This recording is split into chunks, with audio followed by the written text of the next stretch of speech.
They were to movements जिनका ताल्लुक Victorian जो प्रिंसिपल्स या फिलॉसफी उसके साथ नहीं था, वो भी 2 मूवमेंट्स उसके साथ साथ चल रही, ठीक है, विक्टोरियन एज में ही। ओके, विक्टोरियन की जो हमने अभी बातें की हैं उसके साथ उनका रिलेशन नहीं बनता, उनको एक्सेप्शंस में आप शामिल कर सकते हैं। ओके, और एक जो मूवमेंट है उसको आपने पढ़ना भी है उसके बारे में। ओके, वो मेरे लिए बेशक ना पढ़ें, लेकिन पोइट्री को जब आप प्रिपेयर कर रहे हो तो वहाँ पे आप, क्योंकि नॉवल से रिलेटेड नहीं लेकिन पोइट्री से रिलेटेड आपने उसके बारे में जो है वो ज़रूर पढ़ना है। एक है pre Raphaelite movement, pre Raphaelite movement.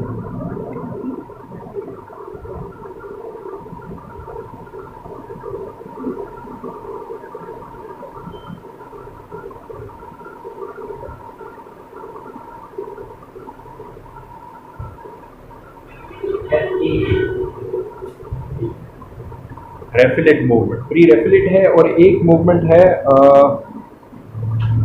ट्रैक्टेरियन।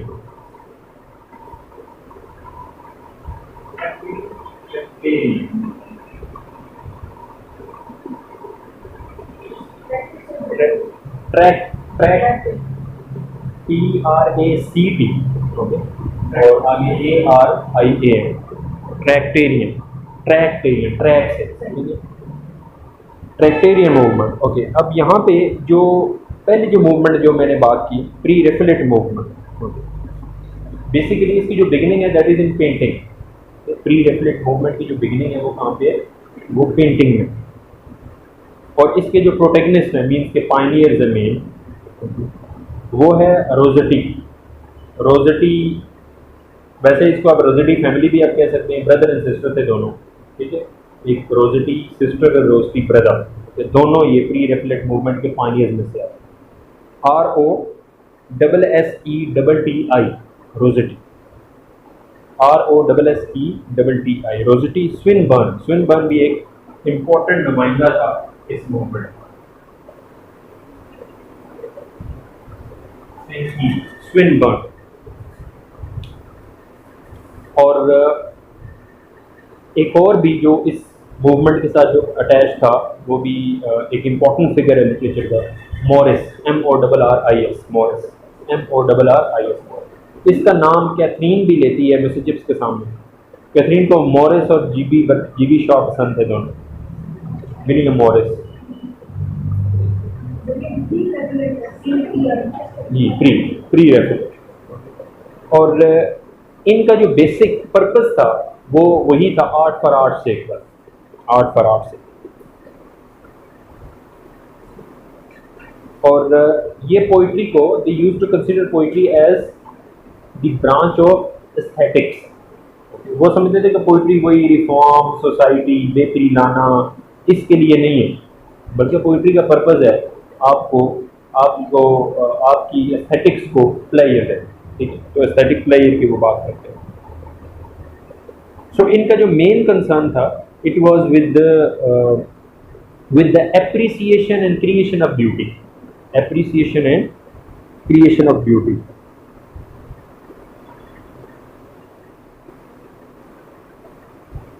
ये आप कह सकते हो कि दिलों को तोड़ने या दिमाग को ख़राब करने या दूसरों को सिखाने के लिए पोइट्री नहीं। So their purpose is not to create poetry, what we call didacticism, उसको देना हमने बात की थी दोनों की। और दूसरी जो मूवमेंट थी इसके साथ वो ट्रैक्टेरियन मूवमेंट थी, और वो न्यूमैन ने स्टार्ट की थी। न्यूमैन ये एक प्रोज राइटर है, ट्रैक्टेरियन।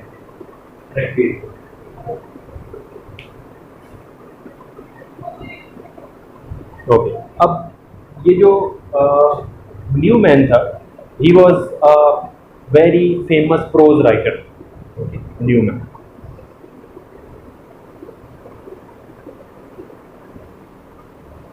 आपको याद होगा portrait of the artist as a young man में उसको मार पड़ती है।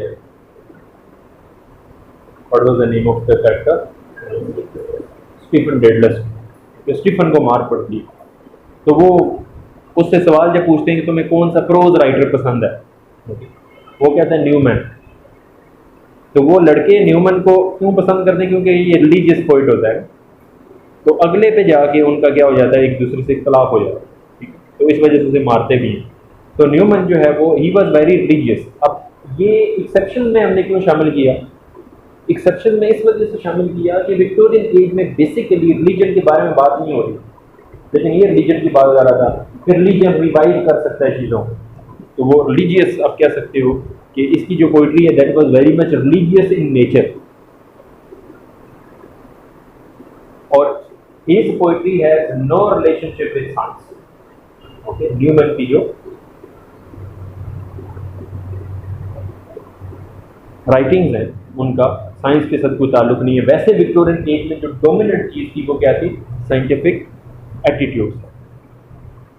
तो ये दो चीज़ें आपको माइंड में रखेंगे। और इसमें आपने जब पोइट्री को प्रिपेयर करना है तो आपने ये देखना है कि प्री रेफ्लेक्ट मूवमेंट की क्या कौन कौन से लोग थे। नाम तो मैंने उसमें से दो आपको बता दिए, ठीक है, 3 बल्कि बता दिए।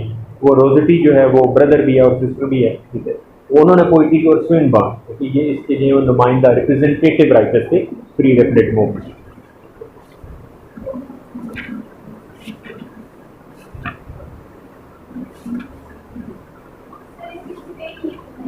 जी, न्यूमैन, मेन न्यूमैन है, उसी के गिरती है। अब ये क्योंकि जो विक्टोरियन स्पिरिट है उसके साथ साथ नहीं चल रहे, ये एक्सेप्शन है। इसी वजह से कुछ नहीं कहा कि प्री रेफ्लेक्ट जो मूवमेंट है वो विक्टोरियन है ही नहीं। ओके, इसका विक्टोरियन इसके साथ ताल्लुक नहीं है, किसी दूसरी उस दुनिया से क्या रखती ताल्लुक रखती, क्योंकि मेजोरिटी ऑफ द राइटिंग वो तो उस एज को डिपिक्ट कर रही है, लेकिन ये एज के उस स्पिरिट को डिपिक्ट नहीं कर जी। तो आगे हम यहाँ पे बात करेंगे जो हमारे पास राइटर है that is George Eliot. George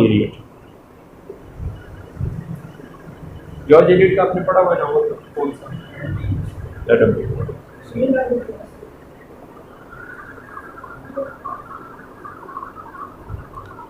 okay, Milan the flowers, और ये आपने इसका अब डिकन्स के हाथों में नॉवल ज़्यादातर क्या था? ह्यूमैनिटेरियन।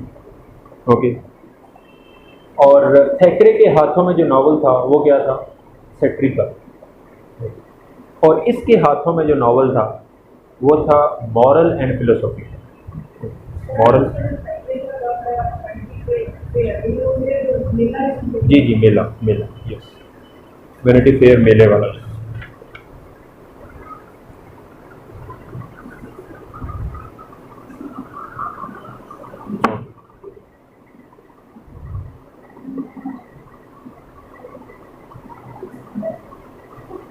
ओके, अब जब हम कहते हैं मॉरल और फिलोसॉफिकल, इसकी जो वर्ड थी वो मॉरल और फिलोसॉफिकल, ये वो शिफ्ट है जिसकी हम बात कर रहे हैं। विक्टोरियन एज में लोगों का जो एटीट्यूड है वो बदला। पहले जो एटीट्यूड था वो डिकन्स के जो ज़्यादातर, Dickens is a man of street, okay, और जो थैकरे है he is a man of parties. वो उसमें रहता है और वहाँ से लोगों को जज करने की क्या करता है, कोशिश करता है। या आप कह सकते हैं he is a man of drawing rooms. वो ड्राइंग रूम्स में रहने वाला, पार्टीज में रहने वाला वो आदमी, और वो गली में रहने वाला आदमी, ओके। और ये जो है वो लोगों के दिमागों में घुसने वाली। सो अब इसमें जब हम उसकी बात करते हैं नॉवल में इंट्रोडक्शन ऑफ साइकोलॉजी का रियलिज्म, तो वहाँ पे हमारे पास इसका नाम आता है जॉर्ज एलियट का। So she was considered to be the pioneer of psychological novel.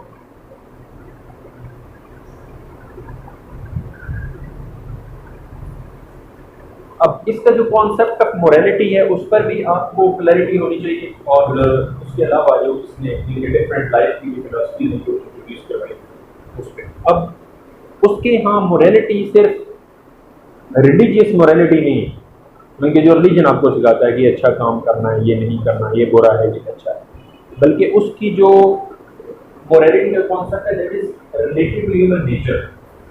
अगर आपको बीएससी में एक ऐसे है जिसका नाम है right and wrong, right and wrong के नाम से, DSE में कैसे राइट एंड रॉन्ग के नाम से। अब जो राइट एंड रॉन्ग है बेसिकली वो किस चीज़ को डिपिक्ट करता है कि इंसान राइट और रॉन्ग के कॉन्सेप्ट के साथ पैदा होता है,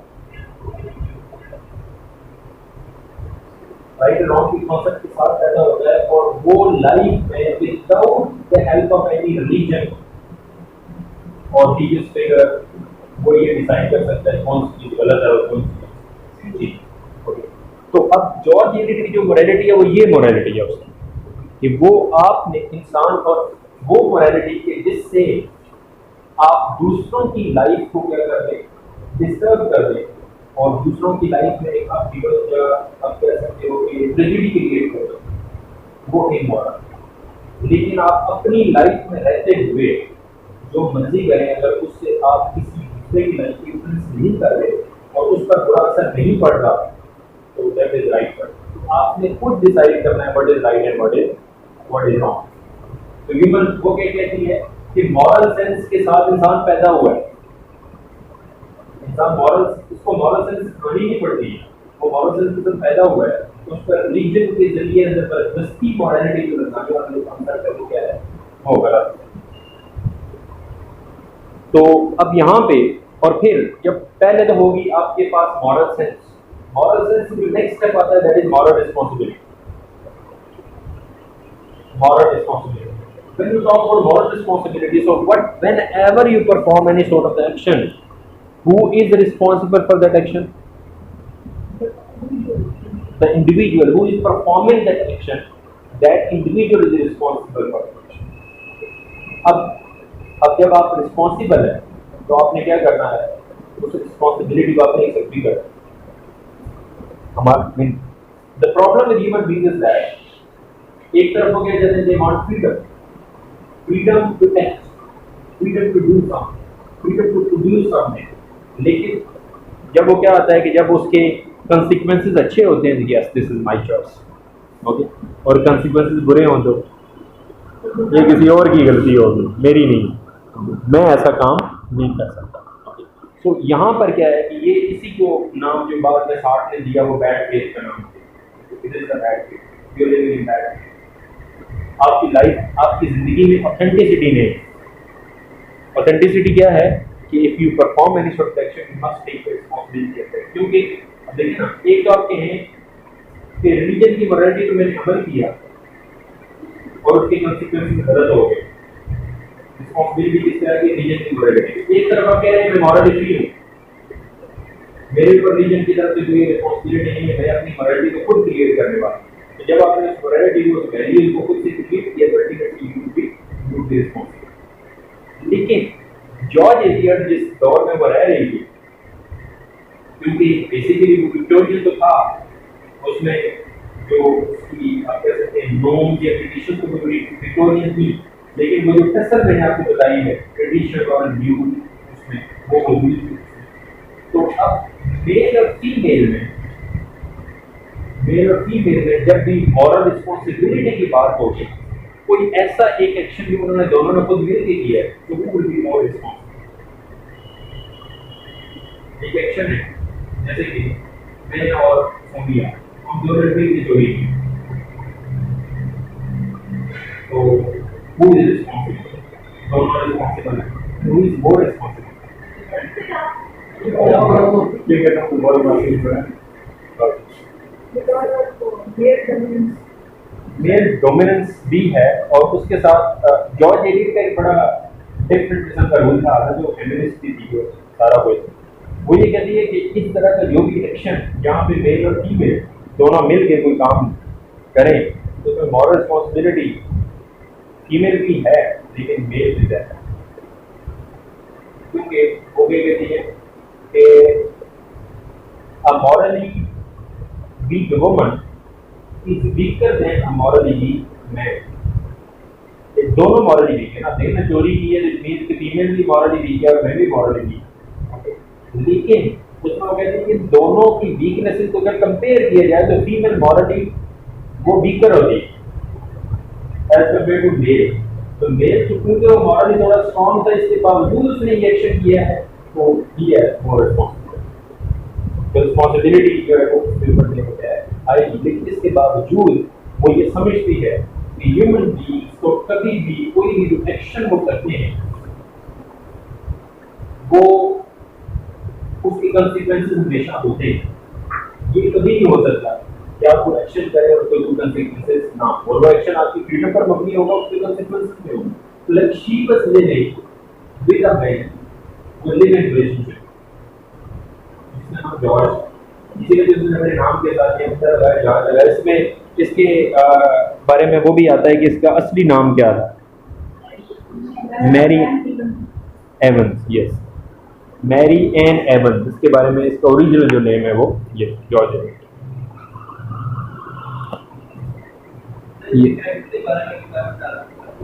हाँ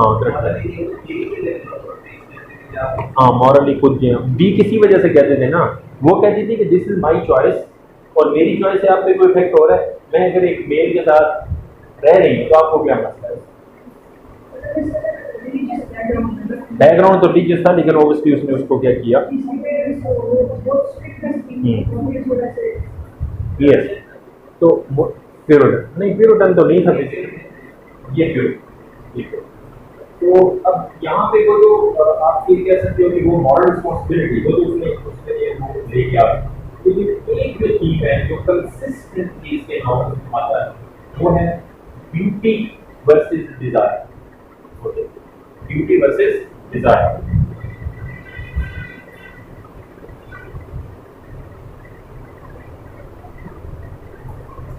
ये आपने जो दो नॉवल इसके पढ़ने हैं उसमें एक एडम बीड है और दूसरा आपके पास है mill in the Floss, okay, the mill in the Floss. और इसका एक और भी नॉवल है जो कुछ जगहों पे सिलेबस में शामिल है, Silas Marner, SILAS, Silas Marner, MARNER, Marner. और इसका एक और भी फेमस नॉवल है मिडल मार्च, मिडल मार्च। और Romola, Romola is also one of our favourite, Romola, ROML। अब हम बात करते हैं जी, दो पढ़ने, दो main part, detail of class और एडम बी।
होगी या हो रही है अजान जी, होगी, ओके।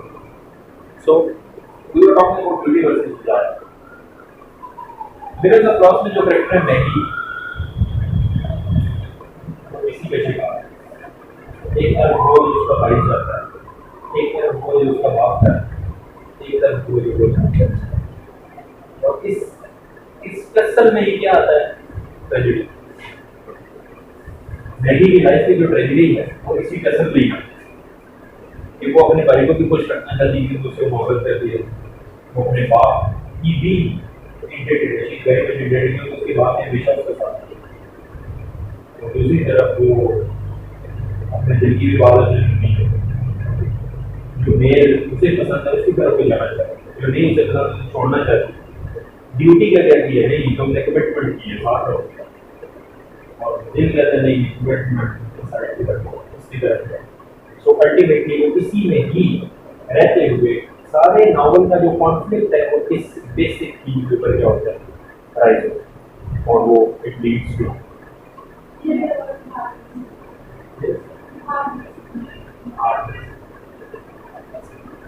तो इसी तरह से एडम बील में भी एटी का जो कैरेक्टर है, आर्थर का जो कैरेक्टर है, वो दोनों ये कैरेक्टरिस्टिक्स क्या करते हैं। आर्थर को पता होता है वही लैंडलॉर्ड का नाम दिया है, वही घर की लड़की पे नजर रखने का या उसको नीचे दिलाने का कोई नहीं है, लेकिन वो दिला रहा होता है।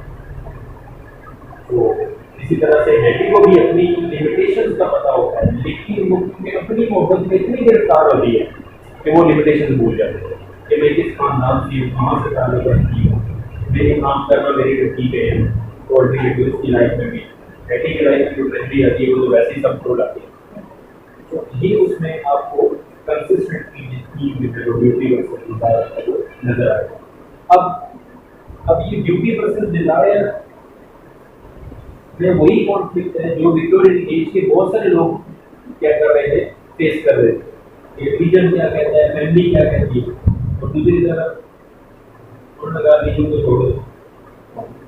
रिलीजन डार्विन ने तो यही कहा ना, रिलीजन तो ये खुद क्या कर रहा है। उसने भी अब जॉर्ज एलियट की अपनी लाइफ जैसे भरी हुई है, जैसे भी वो तो ही एक रिलीजियस फैमिली से ताल्लुक रखने वाली है, और फिर उस पे एज का असर हुआ।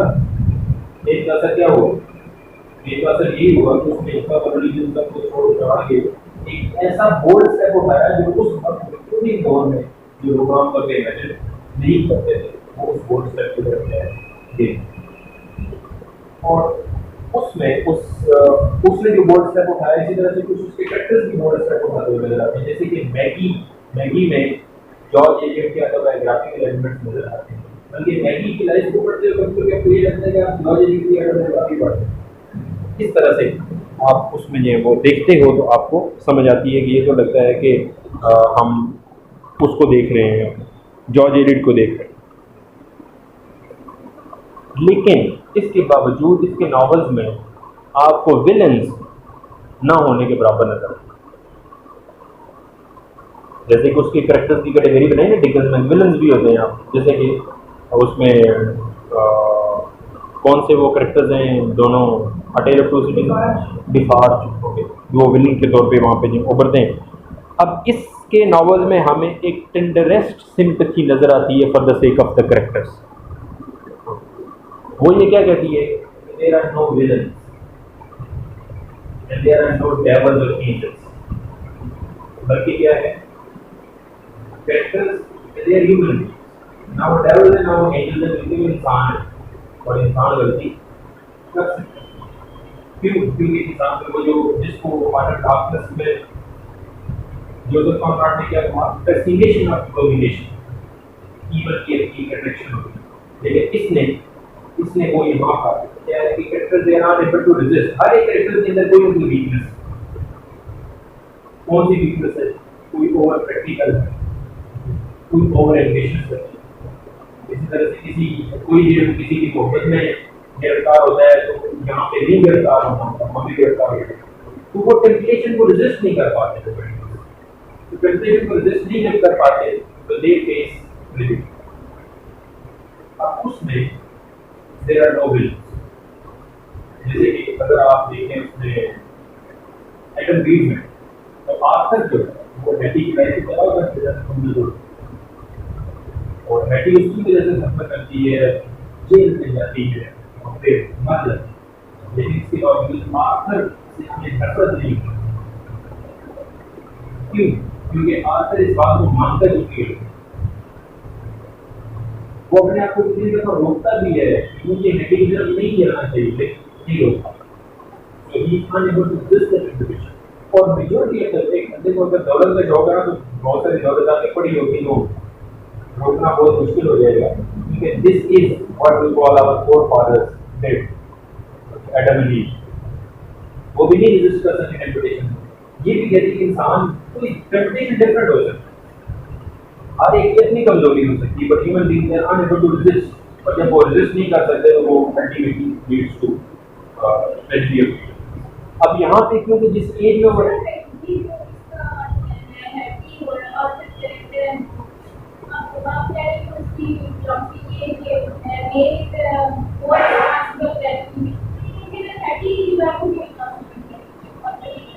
हाँ, इसके बारे में भी एतराज़ात आमतौर पे होते हैं कि हैटी इतना सफ़र क्यों कर दिया और जो आर्थर है वो सफ़र कम क्यों करता है।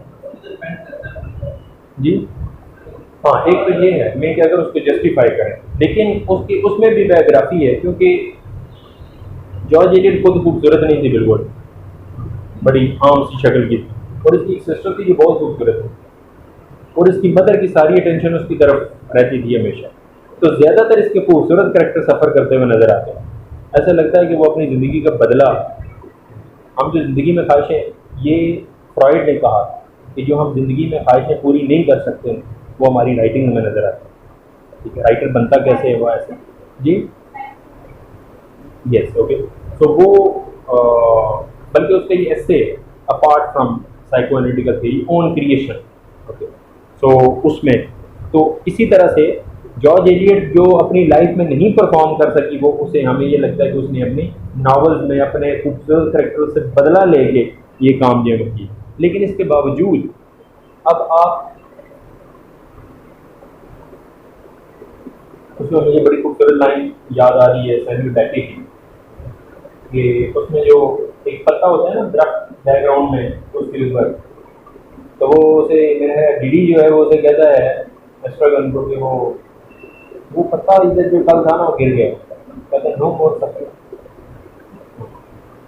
कि पत्ता गिर गया है तो मर गया तो खत्म हो गया। तो अब यहाँ पे हैटी सफर करती है, लेकिन हैटी की जो डेथ है वो उन सफरिंग से निजात दिला देती है। आर्थर जो है वो तो फॉर होल लाइफ वो सफरिंग में क्या है मुब्तला, और वो शादी नहीं करता है। नॉवल का जो एंड हमें जो जहाँ तक मिलता है, और वो अक्सर हैटी की कब्र पर नजर आता है, तो क्योंकि वो समझता है कि मैं इसका रिस्पॉन्स, तो इसको हम लिटरेचर की जुबान में क्या कहते हैं, जो ये होता है रिपेंटेंस के लिए एक और वर्ड यूज होता है, गिल्ट का जो होता है। तो ये जो गिल्ट है उसमें अभी तक होली, और जब आपके अंदर गिल्ट होना तो आपकी लाइफ फुल ऑफ सफरिंग होता है, दिखते जीते जागते मरे हुए इंसान होते हैं। तो वो तो आर्थर के अंदर मौजूद है। तो आर्थर तो हैटी ने सफरिंग की, पाप हो गई दुनिया से चली गई तरह से बर्दाश्त करें, लेकिन जो है वो उसकी जो सफरिंग है वो जब तक वो जिंदा है उसके साथ क्या रहेंगे। तो इस वजह से हम ये नहीं कह सकते उसने कम, हाँ हम ये कह सकते हैं कि जहाँ पे हैटी की सफरिंग ऑलमोस्ट खत्म होगी वहां से आर्थर की शुरू होगी, क्योंकि आर्थर को जब ये पता चलता है कि हैटी को फांसी होगी, तो अगर वो विलन होता ना मरे मुझे, लेकिन आता है कोशिश करता है वो, ठीक है। तो उस सेंस में हम आर्थर को अब इस वजह से हमें विलन नहीं लगता, क्योंकि वो ये समझिए कि इंसान एक गलती करने से कैसे विलन बन सकता है, तो वो विलन नहीं होता। इसी वजह से उसने ब्रॉडर सेंस की चीज को कह दिया अपने नॉवल में, क्योंकि वो ये समझे इंसान कमजोर है, विलन वो टेम्पटेशन को रेजिस्ट नहीं कर सकता, लेकिन विलन ईवल नहीं है, और ईवल हो ही नहीं सकता।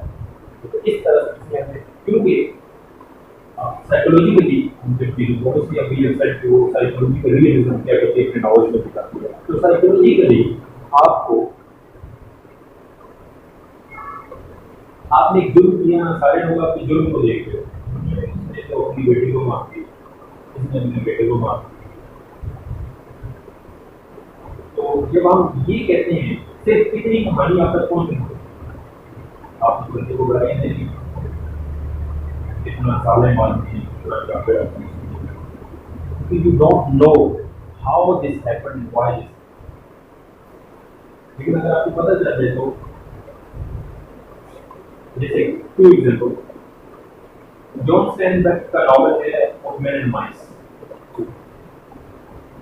वो मैंने सीजन में देखा, वो मिर्जापुर, उसमें दोनों भाइयों में ऐसे लगता है कि वो मैन एंड माइस से उठाए गए हैं। और मैंने जॉन स्टेनबेक आपको याद नहीं होगा, ब्रेकफास्ट एक स्टोरी की दी है उसका राइटर जॉन स्टेनबेक, तो उस उसमें जॉन स्टेनबर्ग का एक नॉवल है ऑफ मैन एंड माइस, उसमें दोनों भाई हैं, एक जगह पे काम करने के लिए जाते हैं। तो ये बहुत ताकतवर है, इतना ताकतवर है कि आग हटे तो बंदे को मार, वो दूसरा जो है ना वो जरा कमजोर नॉर्मल सा है। वो उधर जो जिसके हाँ वो काम क्योंकि जो सेम करके वो अमेरिकन जो कंडीशन है वो हमें दिखाता है अपने नॉवल से, वो कंडीशन जो उसने ब्रेकफास्ट स्टोरी में भी रिप्रेजेंट की हुई, एक नीड और वो कंटेंट है अपनी लाइफ से उनकी वो बताई है कहानी। अब वो उस तरफ जाने का जो वक्त नहीं है, अब मैं उससे वो आपको बता रहा हूँ किस तरह से जो किलिंग है sometime it can be based on humanitarian grounds. अब यहाँ पे मैन एंड माइस में दोनों भाई एक जगह जो काम कर रहे हैं, तो वो मालिक की जो बेटी है ना वो मुझे ताकतवर है, मुझे पसंद आया, वो सिर्फ बात करना चाहता है, हिम्मत नहीं होती बात करना चाहता है। एक दफा जो है वैसे ही वो स्टेबल उसमें वो आती है, तो उसे थोड़ा सा एडवांस करता है, बात करने से अच्छा लगता है। तो वो समझती कि मेरे ऊपर ना हमला कुछ करने लगता है, कुछ वो अपने आप को इनसिक्योर फील करते, तो वो ना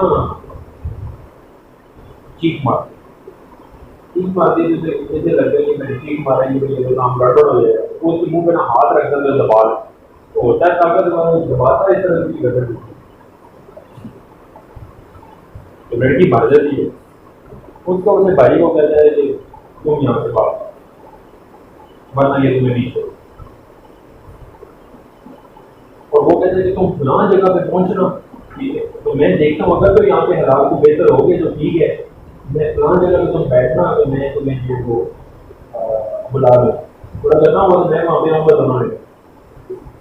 तो वो अल्टीमेटली वो उसका छोटा भाई जो है वो करते मारने की मेरी बेटी को मारना है, और वो फ्यूडल है, तो वो अपने बंदे के पीछे लगाता है, तो ये उनको बताता है, इसे पता होता है भागने का कोई यहाँ से भाग नहीं सकते, लेकिन उन्हें कहता है कि वो फलां जगह पीछे को गया, और कुछ दिन है उनको चलाते हुए जानते थे शॉर्ट कट से वहां पे पहुंचता है, और अपने भाई को पहले मार, तो भारी भड़का में हम उसको खुद जाके बोले मार। तो अब यहाँ पे आते हैं कि क्या उसको उससे नफरत होती है, उसे पता होता है इसको बहुत अजीबनाक मौत आने वाली है, तो उस अजीबनाक मौत आने से पहले again that is again produce, तो वो अजीबनाक मौत आने से पहले उसे खुद अपने हाथों से इजी डेथ दे देते। तो ये इसी तरह के और भी रिलेटेड में बहुत सारे आपको एग्जाम्पल्स देखने को मिलते हैं टोनी मॉरिसन के नॉवल में या उसमें। तो दिस इज व्हाट जब हम वो आउट ऑफ सिंपैथी भी इस तरह से हैं, और ये ब्रॉडर सिंपैथी पर क्या रखती है जॉर्ज एलियट, वो यकीन रखती है कि विलन और ये सारा कुछ जो दुनिया में उस पर वो, और उसमें जिसके आपका मोटिव डिपेंड करता है, उसने मारा क्यों। अब यहाँ पे मैंने भाई को उसने भाई को मारा है, तो उस पढ़ने के बावजूद भी हमें उन्हीं पर विलन नहीं मिले, क्योंकि उसे पता था कि मेरे भाई को मैंने मार ही देना और बहुत अजीज से मारना है, तो वाई नॉट के पॉइंट भरा हो जहाँ से हम बात नहीं सकते। डिनोमेट के अंदर जो टोनी मॉरिसन का नॉवल है उसमें अपनी बेटी को मार, तो वो बेटी उसकी जो पेंटर है उसके घर में आता है, क्योंकि उसमें आप कह सकते हैं मेटाफिजिकल जो चीज़ें वो होती है, लेकिन वो अपनी बेटी को इस वजह से, वो सबसे पहली बेटी होती है, वो मारती इस वजह से है कि जब वो हमला होता है ना वाइट लोगों को और ये सारा कुछ, उसे लगता है कि ये मेरी बेटी को पकड़ लेंगे और फिर सारी उम्र इससे गुलामी करवाएंगे, कितनों में काम करवाएंगे, तो उसकी जिंदगी अजाब बन जाएगी, वो उस अजाब से बेहतर है। तो अब एक माँ ने बेटी को मार दिया, ये एक डिस्क्रिप्शन सिर्फ एक न्यूज है, नॉवलिस्ट क्या बताएगा क्यों मार, विद्वान क्या, तो ये जॉर्ज एलियट का ये पॉइंट रखता है लाइफ की तरफ कि आपने जो अगर एक मुजरिम है भी, क्रिमिनल है भी, तो उस क्रिमिनल की आपने साइकी को बताना, उसने वो क्राइम किया क्यों, वो सिन कमिट क्यों किया, और जो सिन कमिट करता है ultimately sin always follows you, ये भी उसकी फिलॉसफी है। तो सिन जो है क्या करता है, आपका पीछा करता है, आप किसी काम के कंसेक्वेंसेस से बच नहीं सकते, वो कंसिक्वेंसेस आपके पीछे पीछे भागते रहे वन वे और द अदर। तो लेकिन अब उस कंसिक्वेंसेस को सामना करना या उसके हाथों में खत्म हो जाना, ये डिपेंड करता है उसकी लाइफ के हालात किस तरह के हैं। लेकिन कैरेक्टर की अंडरस्टैंडिंग जरूरी है कि उसने ये काम किया क्यों। ओके, वो साइकोलॉजिकल डेप्थ जो है वो उसमें क्या है नेसेसरी उसको रियलाइज करना।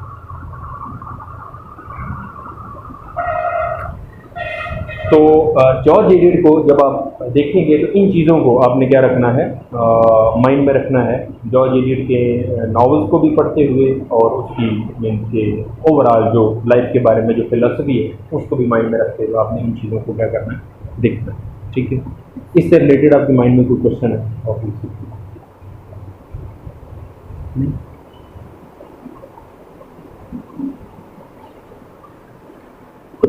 ओके, तो अब ये आपके 2 राइटर्स जो मंडे वाले दिन आपका टेस्ट होगा उसमें ये शामिल होंगे। ठीक है, 2 राइटर्स से मराद के चार्ल्स डिकेंस और ओवरऑल विक्टोरियन एज और जॉर्ज एलियट, ये शामिल है। अभी मैं आपको कुछ वो लिखवा देता हूँ टर्म्स जो आपने नेक्स्ट तैयार कर लेना, लिटरेरी टर्म्स।